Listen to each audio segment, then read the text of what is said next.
Salut la tribu! On est dimanche le 25 octobre 2020 et aujourd'hui on va parler de tous les résultats qu'il y a eu la semaine dernière aux États-Unis. Et donc pour commencer, on va parler du chômage aux États-Unis. Donc le chômage aux États-Unis qui s'appelle le Jobless Claims a été dévoilé par Bloomberg qui avait fait une compile qui avait prévu d'avoir 870 000 nouvelles demandes de chômage. Et finalement, les résultats, c'est de 787 000. Donc, un très bon résultat pour l'économie américaine. Donc, le marché a beaucoup apprécié que les chômages diminuent aux États-Unis.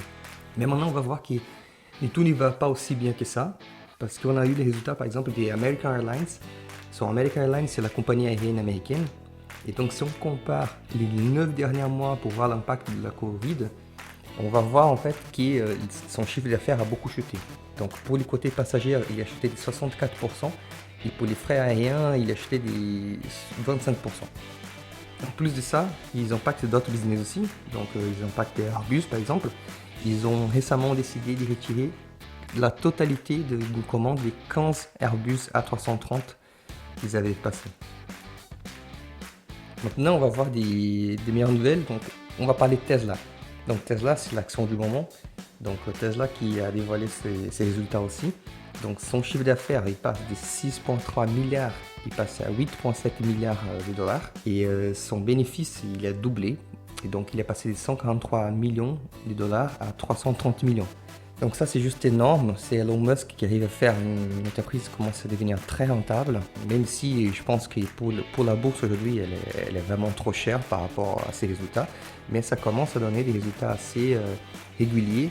Si on regarde par exemple sa trésorerie disponible, son free cash flow, il est passé des 371 millions de dollars à 1 milliard 395 millions. Donc c'est juste énorme les sauts qu'il a fait.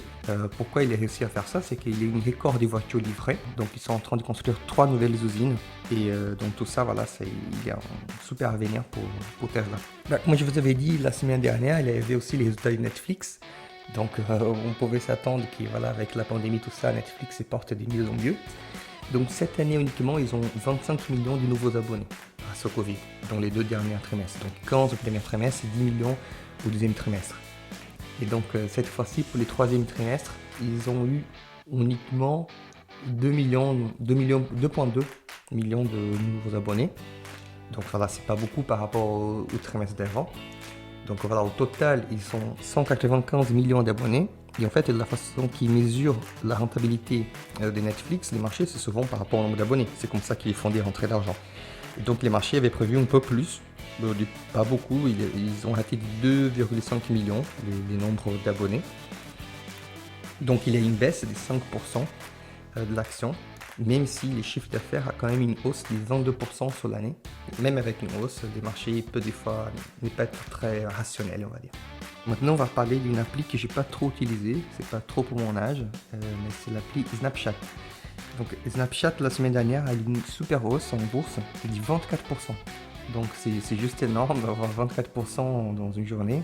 Pourquoi? Parce qu'en fait, c'est pas que les marchés avaient un peu oublié, mais ils ont réussi quand même à augmenter de 13% les nombres d'utilisateurs actifs par jour. Et aussi, les nombres des snaps envoyés par utilisateur a grimpé de 25%.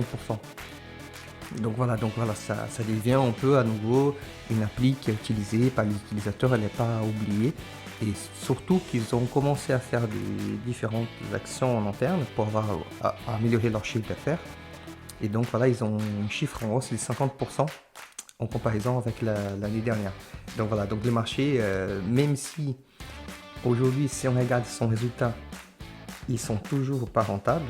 Et donc ils ont presque 200 millions de pertes par an. Donc c'est juste énorme.